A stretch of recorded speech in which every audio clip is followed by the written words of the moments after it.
Hi there, this is Steve Gamache and welcome to the second half of my 30 videos in 30 days series on how to improve your social media videos. So this is episode number 16 and we're going to talk about audio this time, and specifically a lot of people use just the built-in microphone on these cameras, and that's fine, but for the distance that you're usually away from the camera, I'm about 4 feet away. The farther away you are from the microphone, the less sound of you pick up and the more sound in the room you pick up. This room we're in right now is fairly echoey. It's got a lot of hard surfaces in it, and without a microphone, I've got a lapel mic right here, boy, it would just not sound very good. So you get a distant sound if you're not very close to the camera.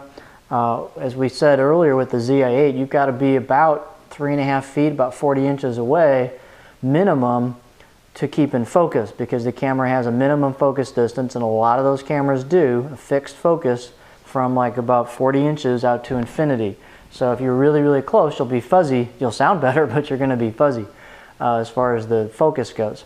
So assuming that you're a little bit away from the camera, you'll get a much more intimate sound, a much more direct sound. It'll be much more pleasing for the viewers trying to listen to your video if it sounds good. One of the ways to do that is to get a microphone closer to your mouth. One convenient way to do that is to use a lapel type microphone. This is one right here.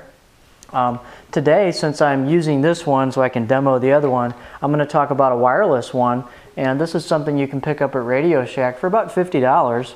So it's their wireless lapel microphone system. Check my website for the link. And so it's got a wireless receiver. It does take power, so you plug it into the wall, and then you run a cable from the microphone output to the microphone input on your camera. Specifically in this case the ZI-8, which remember is one of the few cameras that allows you to plug a microphone in. So you've also got a belt pack with a couple batteries you put in there. I think they're AA's.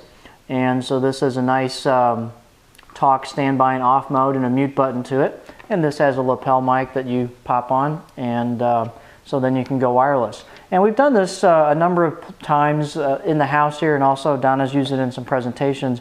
And for the most part, it works pretty good. You might get a little interference here or there. It's not a high-end mic system that you can spend hundreds of dollars on, but it's not bad. So it's a basic FM. It's got an antenna that pops out here, and you can raise the antenna for better reception.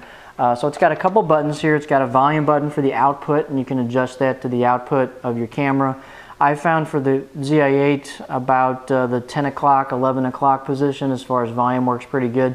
And there's something called squelch, which is basically just a cutoff for the sound below a certain level will not come through, and then sounds above that level will come through. So it helps cut down the background noise. So the higher you go with the squelch, the higher the floor of the sound has to be, the level has to be for it to come through, and then anything below that does not come through. So again, it helps kind of cut down on some of the background noise a bit, and you kind of have to play with that. So it's a pretty nice little system actually for $50, and the sound's pretty decent. You just can't overdrive your system. If this goes too loud, it'll just store it in the camera.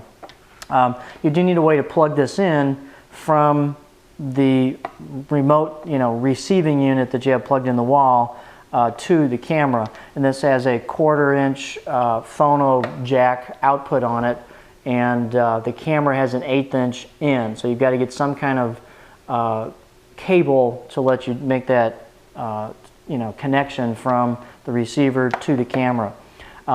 One other hint about these connections that some of these microphones have, including a hardwired microphone, which I'm actually using right now, is the camera, and including some of the small, video cameras like the handy cams, they've got a stereo input on them.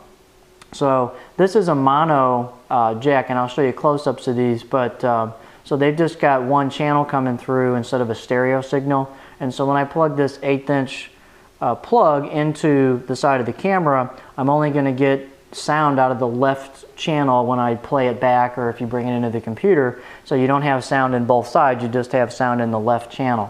So either you've got to do something in your video software to combine those channels or duplicate the channel, or you need some kind of small adapter that you can take this into the camera and go from a mono connection to a stereo connection to get stereo dual channel sound in the camera. And So I found a nice adapter you can use for that. Check out my website for the link. But there you have it. This is a pretty nice system for 50 bucks. It does mean you don't have to be tethered to the camera, although it means you do have to have power for this. So check out next time. I'll talk about another option for that. So have a good time producing higher quality videos with better audio. And for all the information, check out my website at sgphotography.com or go to YouTube for my channel, and that is youtube.com/user/SteveGPhotography. We'll see you next time.